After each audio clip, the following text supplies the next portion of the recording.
Au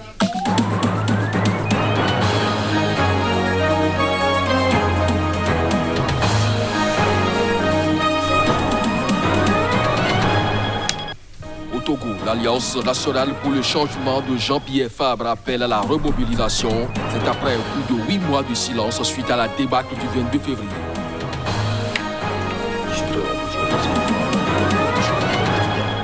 Le ministre français de l'Intérieur, Gérald Darmanin, était en fin de semaine écoulée en visite au Maroc, au menu des discussions pour cette toute première visite drogue, migration et antiterrorisme.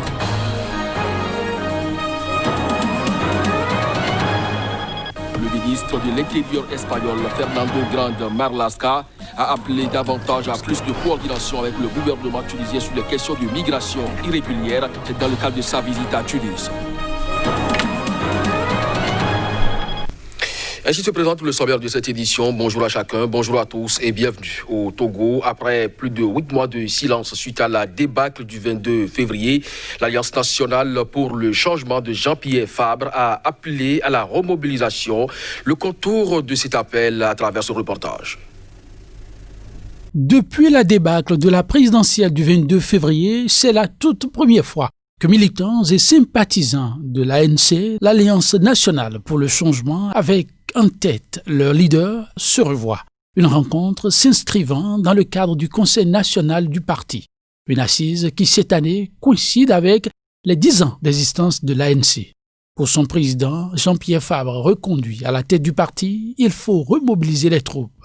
Nous avons, dira-t-il, payé cher la solidarité du groupe et il faut désormais savoir trouver les partenaires sérieux au sein de l'opposition sur des actions unitaires. Du régime au pouvoir, Jean-Pierre Fabre garde la dent dure. Il invitera les siens à continuer à se battre jusqu'à l'évincer.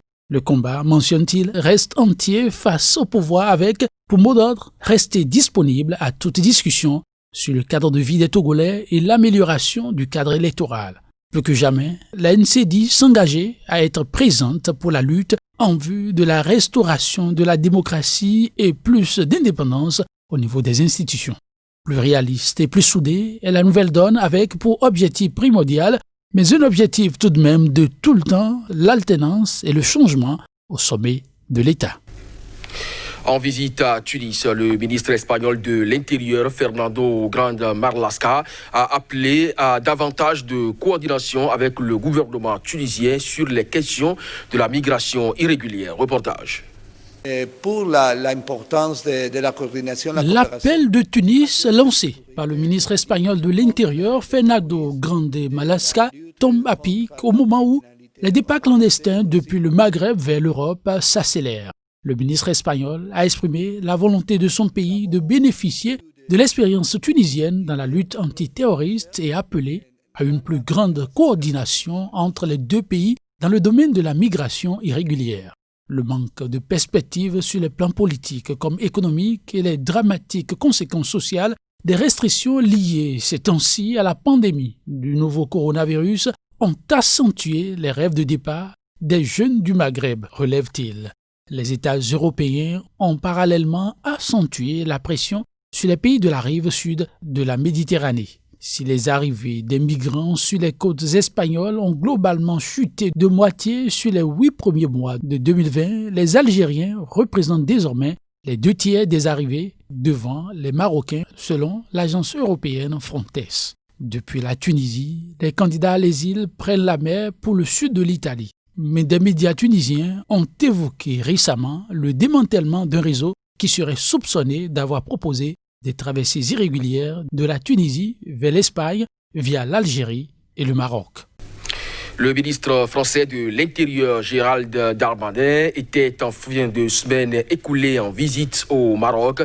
Au menu des discussions pour cette toute première visite durant son séjour en terre marocaine, la question de la drogue, de la migration et également du terrorisme. Reportage. Drogue, migration, antiterrorisme, recrutement des imams. Ce sont là les sujets phares ayant meublé la visite de travail de Gérald Darmanin.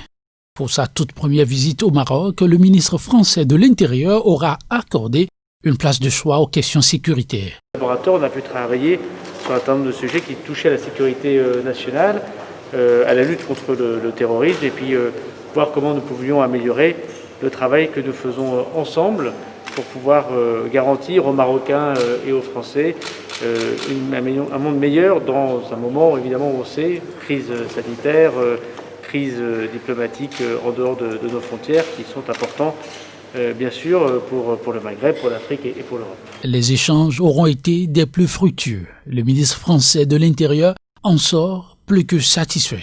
Moi, je remercie le gouvernement marocain pour le travail très important qu'il fait dans la lutte contre les stupéfiants et la France elle-même doit faire davantage pour protéger le Maroc de trafics qui partent de l'Europe et qui arrivent au Maroc, et singulièrement sur les produits psychotropes, les drogues de synthèse.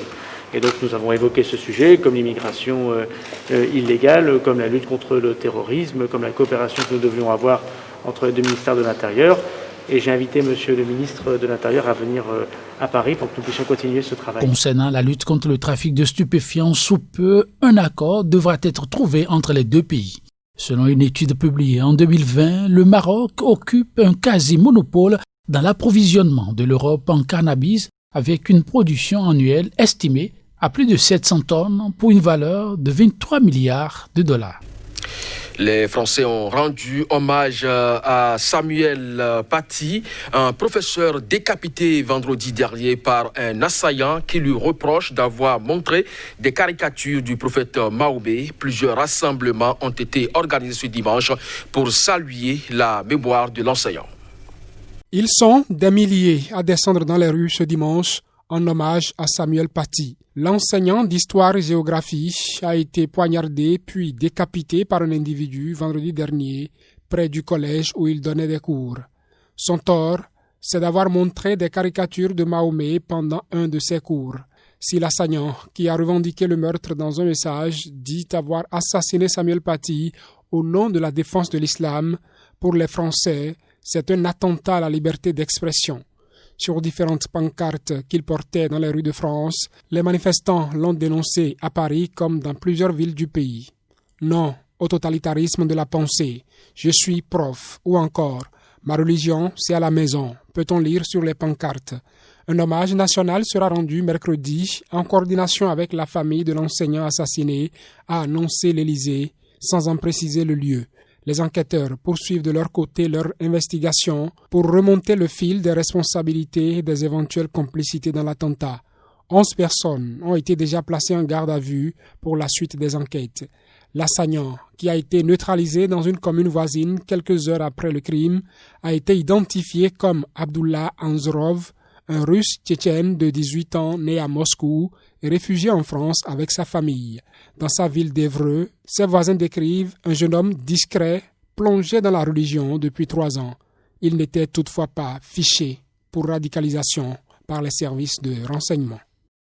Rester chez soi pour éviter la propagation de Covid-19. La chancelière allemande l'a à nouveau suggéré à ses compatriotes dans une allocution ce week-end.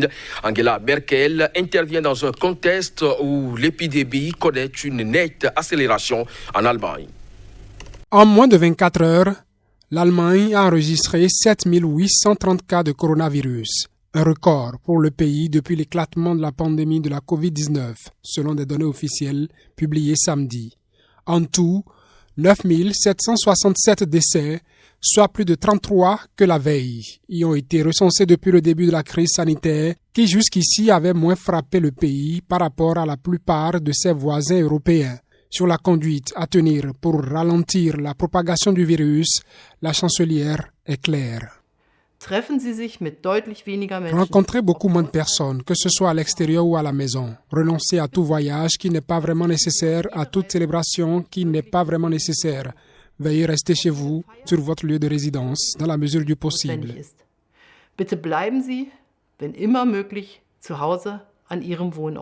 Loin de jouer sur l'émotion de ses compatriotes, la chancelière allemande, scientifique de formation, appelle des arguments scientifiques pour soutenir son exhortation. La science nous le dit clairement. La propagation du virus est directement liée au nombre de contacts, de rencontres que chacun d'entre nous a. Si chacun d'entre nous réduit maintenant de manière significative le nombre de rencontres en dehors de sa propre famille pendant un certain temps, nous pourrons réussir à arrêter et à inverser la tendance à la multiplication des infections. Cet appel intervient quelques jours après une nouvelle réunion de crise entre Angela Merkel et les dirigeants régionaux allemands qui ont établi mercredi une feuille de route nationale listant de nouvelles restrictions, parmi lesquelles des fermetures nocturnes de bars et restaurants à partir d'un certain seuil de contamination. La candidate de Donald Trump à la Cour suprême est toujours contestée par des Américains. À Washington comme à Chicago, plusieurs Américains sont descendus dans les rues pour s'opposer au choix de Amy Coney Barrett. Ils sont des milliers à défiler dans les rues de Washington ce samedi contre le choix de Amy Coney Barrett pour siéger à la Cour suprême. L'initiative est reprise dans plusieurs autres villes du pays, quelques jours avant que le Sénat ne tienne son premier vote pour confirmer la nomination de la juge en remplacement de la regrettée juge Ruth Bader, leader libéral et icône féministe. Ces manifestations ont été inspirées par la première marche des femmes à Washington, un énorme rassemblement anti-Trump organisé le lendemain de son inauguration en 2017. Lundi dernier, le Sénat américain a entamé le processus de confirmation de Amy Coney Barrett. Auditionnée à la Sénat, cette fervente catholique de 48 ans, désignée le 26 septembre pour remplacer l'icône progressiste Ruth Bader, a martelé son indépendance. Elle a juré mardi tenir sa foi à l'écart de son travail de juge, répétant à plusieurs reprises ne pas avoir d'objectif politique.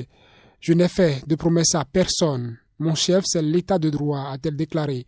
Conformément à la Constitution, elle doit obtenir l'aval du Sénat pour entrer dans le temple du droit américain où siègent déjà 5 juges conservateurs sur 9. Donald Trump espère que la nomination de cette magistrate, appelée à remplacer la défunte juge progressiste, soit validée par le Sénat avant le scrutin. Et pour le vote, il mise sur la majorité républicaine au Sénat. C'est sur cette information que se referme ce journal. Merci à vous de nous avoir suivis. Très bonne suite de programme sur SICA. Très bientôt.